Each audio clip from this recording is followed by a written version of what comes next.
জানো বন্ধুরা, আজকে 2 ঘন্টার জন্য বেরিয়েছিলাম আর 2 ঘন্টার মধ্যে কত কিছু করলাম সেটাই তোমাদের সঙ্গে শেয়ার করব। আমার সবেমাত্র রান্না সারা হয়েছে, কারণ তো সকালেই রান্না হয়। আর আমার বর ফোন দিয়ে বলছে ওখানে যেতে তাড়াতাড়ি স্নান করে নাও, আমার জন্য টিফিনটা নিয়ে চলে আসবে, তুমি ভাত খেয়ে একবারে চলে আসো। সেই জন্য আমি চটপট করে স্নান করে নিয়ে বরের জন্য টিফিন নিয়ে নিয়েছি আর আমি ভাত খেয়ে এসেছি। আর ওর জন্য ভাত, করলা ভাজা, আলু আর হচ্ছে পেঁয়াজ পাতা ভাজা, আর এখানে ফুলকপি আলুর তরকারি আর একটু ডাল বানিয়েছিলাম। এই ডালটা হচ্ছে শীতকালীন সমস্ত সবজি দিয়ে রাত্রে রুটি খাওয়ার জন্য এটা স্পেশালি আমি বানিয়েছি।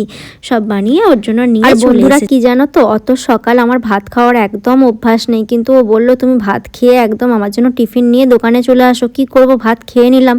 তারপরে শরীরটা কেমন একটা হচ্ছিল, মনে হচ্ছিল না এই আমার গলা দিয়ে সব বেরিয়ে আসবে, কেমন একটা হচ্ছিল, একদম না খেয়েছিলাম আর একবারে ডাইরেক্ট ভাতটা খেলাম তো কীরকম একটা হচ্ছিল। আর এখানে দেখো ধানগুলো সব গোডাউনে ঢুকে গেছে, কারণ ধান তো উঠে গেছে আর আমার শ্বশুরমশাইয়ের গোডাউনে ধানগুলোর বস্তাগুলো করা আছে। আর আমি চলে এসেছি বরের দোকানে আর ওরও খাওয়া হয়ে গেছে। এখান থেকে এবার আমি যাব হচ্ছে ব্যাংকে, বরের সাথে ব্যাংকে যাবো। আর ব্যাংকে যাওয়ার পথে ও বললো চলো তোমাদের বাড়িতে ঢুকবো, ওখানে ঢুকে হচ্ছে যে স্নানটা করে নেবো। আর তার আগে আমাদের এখানে মেলা হচ্ছে, আটঘরার মেলাতে একবার চক্কর লাগিয়ে যাচ্ছিলাম। আর আমরা গিয়েছিলাম, মেলাটা তো একদম নদীর পাড়েই হয়, নদীর পাড় ধরেই চলে গিয়েছিলাম আমাদের বাড়িতে। আর যাওয়ার সময় একটু টুকটাক খাবার কিনে নিয়ে গেছিলাম, যেমন 2 রকমের একটু জিলিপি কিনেছিলাম, রসের জিলিপি আর গুড়ের জিলিপি, আর তার সাথে একটু কাঠি ভাজা। আর আমার বৌদি হচ্ছে মিষ্টি সিঙ্গারা খেতে খুব ভালোবাসে, আর আমার শ্বশুর বাড়ির জন্য আবার ফেরার পথে ঢুকেছিলাম তখন কিনেছিলাম, কারণ যাবার পথে হাতে করে কত ক্যারি করব বলো।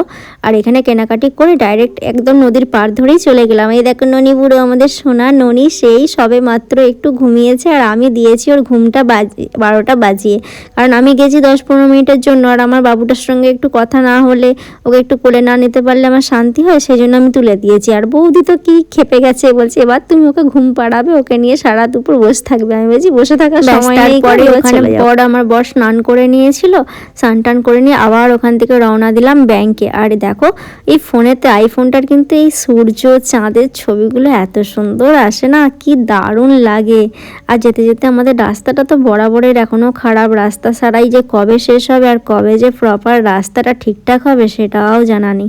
চলে এসেছি ব্যাংকেতে, আর ব্যাংকেতে বরাবরই প্রচুর ভিড় থাকে, এত বাইক দাঁড়িয়ে থাকে দেখেই মনে হয় যে কতক্ষণে কাজ সারা হবে। ওর সাথে আমিও ব্যাংকে গেলাম, উঠলাম, ফোন বসে থাকতে হয়েছিল ব্যাংকে। আমি কি বলবো, আমার কোনো অসুবিধা হয় না, কারণ একটু ধৈর্যটা বেশিই আছে, মানে বসেছিলাম অনেকক্ষণ ধরে। আর সেই সময় না আমার হচ্ছে যে মামা শ্বশুরের ছেলে ফোন করেছিল, আমি কথা বলছিলাম একটু ব্যাংকে বসে বসে, সময়টাও কেটে যাচ্ছিল।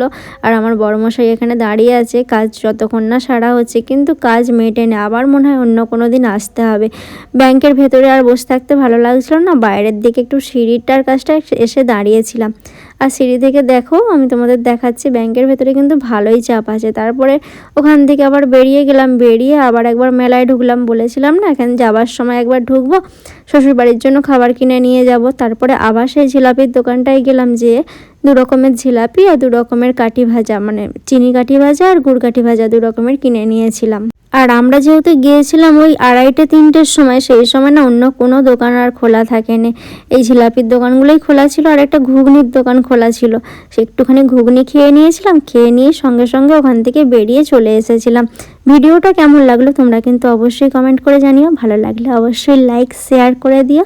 আর ইউটিউব থেকে যারা দেখছো তারা তো অলরেডি চ্যানেলটাকে সাবস্ক্রাইব করে দিয়েছো, আবার করে দিও যারা নতুন আছো।